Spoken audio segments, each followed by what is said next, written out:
कक्षा 10th की online class में आपका स्वागत है। देखो एक्सरसाइज 3 चल रही थी आपकी दो चर वाले रैखिक समीकरण। कल मैंने आपके लिए दो चर वाले रैखिक समीकरण का आलेखीय रूप और बीजगणितीय रूप आपके लिए समझाया था कि आलेख कैसे बनाते हैं और बीजगणितीय रूप उसका कैसे बनाते हैं। तो देखो कल मैंने आपके लिए बताया था कि दो चर वाले रैखिक समीकरण युग्म का जो मानक रूप है वो a1x plus b1y plus c1 बराबर 0 और a2x plus b2y plus c2 बराबर 0 होता है। जब ये इसका मानक रूप है तो बेटा इसके सापेक्ष इसमें तीन कंडीशन होती हैं। कितनी होती हैं? तीन कंडीशन होती हैं। देखो सबसे पहले आप a1 बटे a2 निकाल सकते हो कि a1 a2 है वो x के गुणांकों का अनुपात होता है।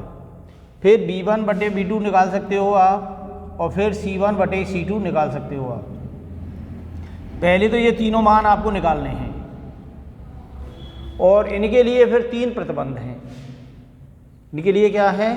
तीन प्रतिबंध हैं। पहला प्रतिबंध है कि बेटा a1 बटे a2 is not equal to b1 बटे b2 हो। a1 बटे a2 का मान b1 बटे b2 के बराबर नहीं हो, या इसे अपन यूँ भी कह सकते हो कि a1 बटे a2 is not equal to b1 बटे b2 is not equal to c1 बटे c2। यानी तीनों मान आए वो अलग अलग आए, या दोनों से भी आप तुलना कर सकते हो कि a1 a2 और b1 b2 का मान बराबर नहीं है। दूसरी हमारी कंडीशन है कि a1 बटे a2 बराबर b1 बटे b2 is not equal to c1 बटे c2 के, is not equal to c1 बटे c2 के। तीसरी हमारी कंडीशन है कि a1 बटे a2 बराबर है b1 बटे b2 बराबर है c1 बटे c2 के। यानी तीनों मान अलग अलग आ सकते हैं, दो मान बराबर और एक मान अलग आ सकता है c1 c2 का मान, और ये तीनों मान भी समान आ सकते हैं। तो बेटा इन तीन कंडीशनों को देख करके हम रैखिक समीकरण युग्म की रेखा के बारे में भी पता कर सकते हैं, उसके हल के बारे में भी पता कर सकते हैं, और उसके यानी उसके बारे में भी कि ये कैसा है, यानी ये जो समीकरण युग्म है वो हमारा किस प्रकार का समीकरण है, इस बारे में भी अपन इसका अध्ययन कर सकते हैं। ठीक है ना। तो अगर a1 बटे a2 is not equal to b1 आता है तो हल के बारे में विचार करें तो इसके अद्वितीय हल होंगे। कैसे हल होंगे? अद्वितीय हल होंगे। अद्वितीय हल होंगे, अद्वितीय हल का मतलब है केवल और केवल एक ही हल इसका निकलेगा, x और y का मान एक ही आएगा बेटा। रेखा के बारे में अपन विचार करते हैं तो रेखा एक दूसरे को प्रतिच्छेदित करेगी, यानी इन दोनों समीकरण की अपन रेखा बनाए तो एक रेखा यूँ जाएगी तो दूसरी रेखा यूँ जाएगी, यानी एक दूसरे को काटेगी।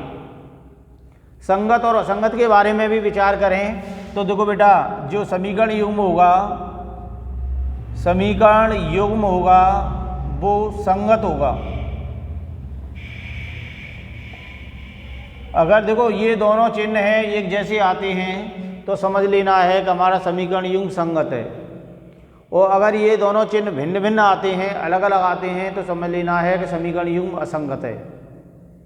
तो प्यारे बच्चों, संगत और असंगत की भी आपसे पूछ सकता है, हल के बारे में भी पूछ सकता है, रेखा के बारे में भी आपसे पूछा जा सकता है।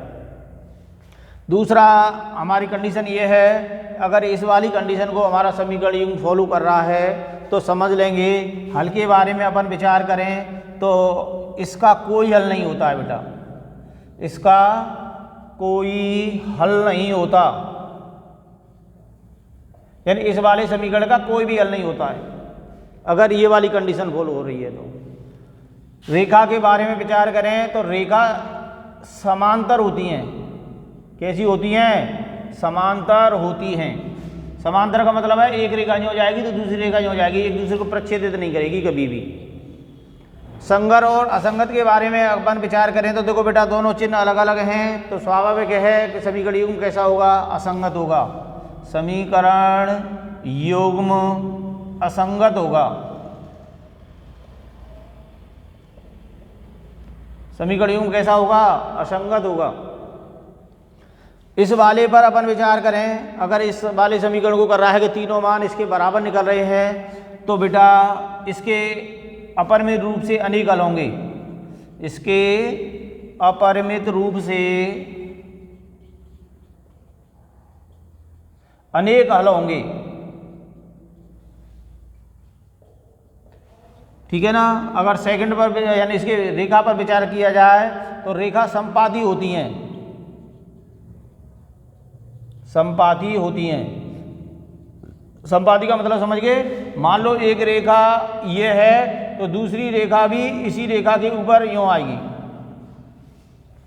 यानी दोनों की एक ही रेखा बनेगी, दोनों एक रेखा दूसरी रेखा के ऊपर होगी, तो इसे कहते हैं अपन संपाती।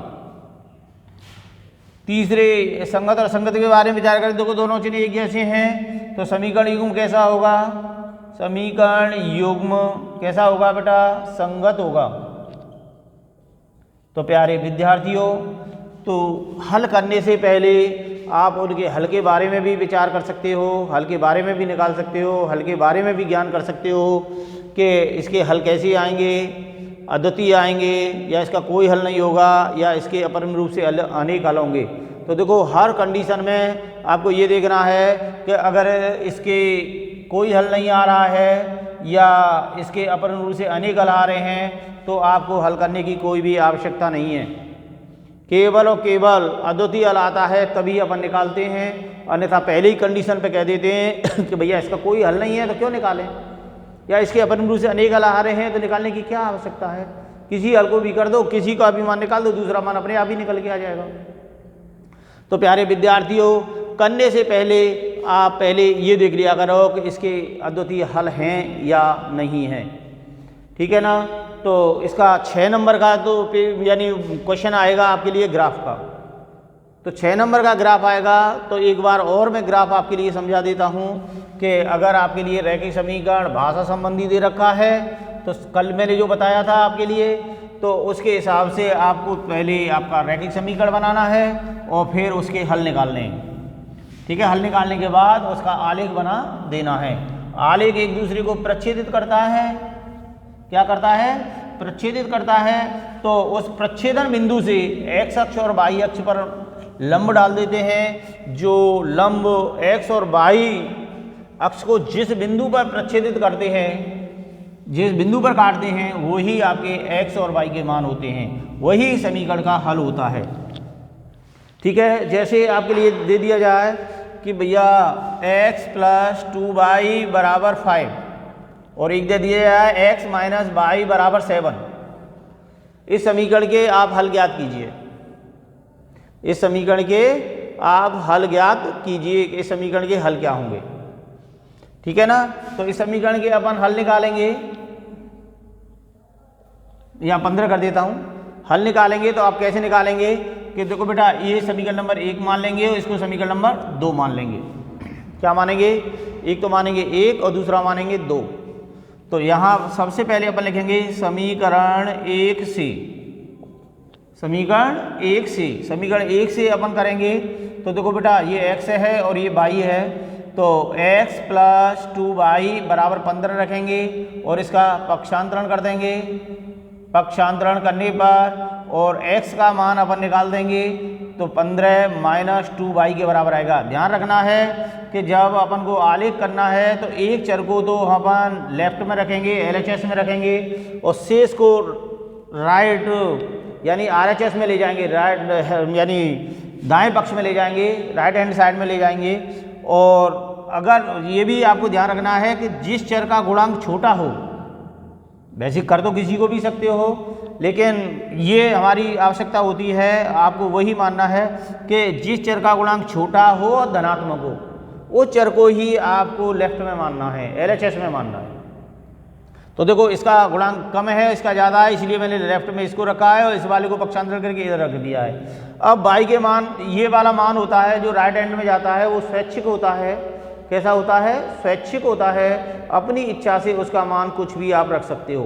तो प्यारे विद्यार्थियों, आप y के मान रखते चले जाएंगे और x का मान आपका निकलता चला जाएगा। जैसे y बराबर मैंने 5 रख लिया तो x का मान निकल के आएगा 15 माइनस 2 गुणा 5। तो 15 माइनस इन दोनों का गुणा करेंगे तो 10 आएगा, तो बराबर ये भी 5 होगा बेटा। y बराबर अपन रख लेते हैं, मान लिया 7, तो x का मान क्या निकल के आएगा 15 माइनस 2 गुणा 7 बराबर 15 माइनस 14 बराबर कितना आएगा 1 आएगा।